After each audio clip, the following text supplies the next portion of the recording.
Fala pessoal, este trabalho foi realizado por mim, Matheus Nunes, e pelo Vinícius de Souza, e possui por tema o urbanismo e o albedo dos materiais. Estes são os tópicos que iremos abordar. Primeiramente, o que é o albedo, após a urbanização e as ilhas de calor, como mitigar esses fenômenos, como mitigar as ilhas de calor e, por fim, a conclusão. Outra questão que irá interferir na reflexão é a regularidade da superfície de um material. Na primeira imagem do slide é possível observar uma superfície irregular e os raios de ondas eletromagnéticas incidindo. Devido à irregularidade da superfície em que está sendo incidida, os raios irão refletir de maneiras diferentes e com intensidades diferentes. Já em uma superfície regular, a reflexão irá ocorrer de maneira mais regular, como é possível ver na imagem. Em comparação com as duas, a segunda imagem possui uma reflexão regular.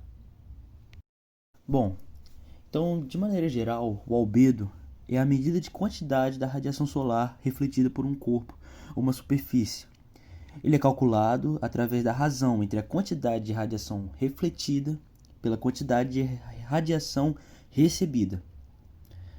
Do ponto de vista geográfico, o albedo representa a relação entre a quantidade de luz refletida pela superfície terrestre e a quantidade de luz que advém do Sol, afetando diretamente a temperatura de equilíbrio da Terra.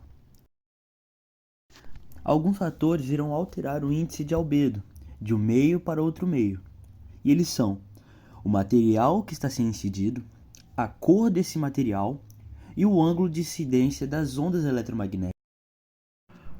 E agora nós entramos na questão da problemática do trabalho, que é a urbanização e as ilhas de calor. De acordo com que a humanidade se desenvolveu, as áreas urbanas também cresceram. Estradas foram feitas, alguns materiais foram descobertos, e a utilização de determinados materiais irão influenciar diretamente na mudança de temperatura em determinadas localidades. Esse fenômeno, as ilhas de calor, consiste no quê?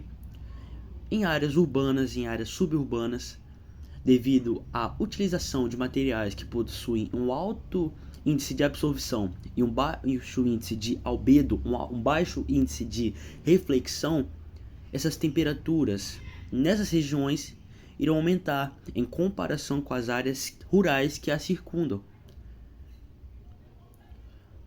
Por que isso acontece? Em uma região que possui materiais com alto índice de absorção, o próprio nome já diz, um alto índice de absorção de calor vai deixar aquele ambiente, aquela cidade, com uma temperatura muito maior do que em áreas que ocorrem a reflexão, possuem maior albedo.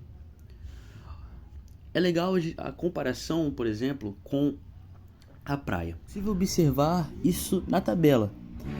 Observe que materiais naturais possuem um índice de albedo, possuem um albedo maior. Mas ao momento que nós olhamos materiais utilizados em ambientes urbanos, percebe-se um baixo índice de reflexão. O asfalto, por exemplo, o asfalto seco, de 9 a 15% de reflexão, ou seja, cerca de 70%, 75% da radiação incidida sobre o asfalto se mantém no asfalto, torna-se energia térmica, que se torna calor, que significa calor. E todo esse calor vai ficar ali acumulando durante todo esse dia, durante todo o dia, aumentando consequentemente a temperatura daquela região, gerando, portanto, uma ilha de calor. Deste modo eu passo minha palavra ao Vinícius, que continuará com o tópico como mitigar estas ilhas de calor. Para entendermos como mitigar o fenômeno das ilhas de calor, é preciso entender também como que ela ocorre e seus diversos impactos. Além disso, entender que a sua ocorrência se dá por uma relação com a condição socioeconômica dos países e locais específicos em que ela ocorre. Portanto, primeiramente podemos apontar que seus impactos não se limitam a um simples aumento de temperatura geral, mas também vão além. Esse aumento da temperatura, logicamente, aumenta o desconforto da população, que ela sente essa sensação térmica maior e é, acabam utilizando mais aparelhos eletrodomésticos que vão suprir esse desconforto térmico. Então, o consumo de ventiladores, ares condicionados que gastam muita energia acaba aumentando muito. Então, essa demanda energética pode gerar uma grande crise energética no local em que ela ocorre. Além disso, a demanda acaba fazendo com que os locais de produção de energia, ou seja, indústrias hidrelétricas, usinas de carvão, diversas indústrias que no seu processo de produção de energia acabam levando poluentes para a atmosfera, nessa tentativa de suprir a demanda que é muito alta, acabam, consequentemente, poluindo mais. Então, há uma contribuição para a poluição atmosférica indireta por parte das ilhas de calor. Além disso, como foi dito, há um desconforto das pessoas ao caminhar nas ruas e um problema e se constitui num problema de saúde pública no geral, já que muitas doenças, muitos problemas de saúde estão relacionados com condições térmicas extremas. A sua ocorrência está relacionada a isso. E quando analisamos a condição socioeconômica dos locais em que ela ocorre, é possível ver uma clara relação. Então, quando olhamos para países em desenvolvimento, em países subdesenvolvidos, como é o caso do próprio Brasil, eles tiveram processo de urbanização de maneira muito rápida, desigual e com pouco ou até mesmo nenhum planejamento urbano. Diferente daquela de muitas potências europeias que você vê as construções todas alinhadas, bairros como se fossem desenhados, justamente porque foram construções que não estão próximas das outras, a ausência de invasões. Então a densidade urbana em muitas cidades planejadas é muito menor. Enquanto no Brasil, como não houve um planejamento urbano em poucas cidades, na verdade, você pode observar que há uma grande densidade de prédios. Você não tem uma preocupação, não há uma preocupação dos materiais que são usados, então não há nenhuma preocupação se aquele material é permeável ou se ele acumula muito calor. Não há essa preocupação quanto ao conforto daquele local, daquelas pessoas daquele local. Então, dadas as condições socioeconômicas do país, é, é possível ver essa clara relação com o fenômeno das ilhas de calor, já que esses países não dispõem de condições urbanas muito boas, não dispõem de materiais bons, mas sim se preocupa apenas se aquele material é resistente, se aquele material ele vai aguentar uma construção e não nos impactos que ele pode trazer depois. E não se preocupa, por exemplo, no albedo dele. Se aquele albedo é muito reflexivo, se ele é alto, não há essa preocupação, não se observa isso. Portanto, a partir disso, podemos traçar formas e métodos de diminuir esse fenômeno através justamente de um planejamento urbano melhor, de uma preocupação com os materiais utilizados, com a preocupação das características deles. E também, é claro, é impossível falar de diminuição da temperatura em cidades e centros urbanos, sem falar da ocorrência da plantação de vegetações daquele lugar, da arborização urbana. Então, é claro que para começar uma mitigação contra as ilhas de calor, é preciso promover um grande projeto de arborização urbana.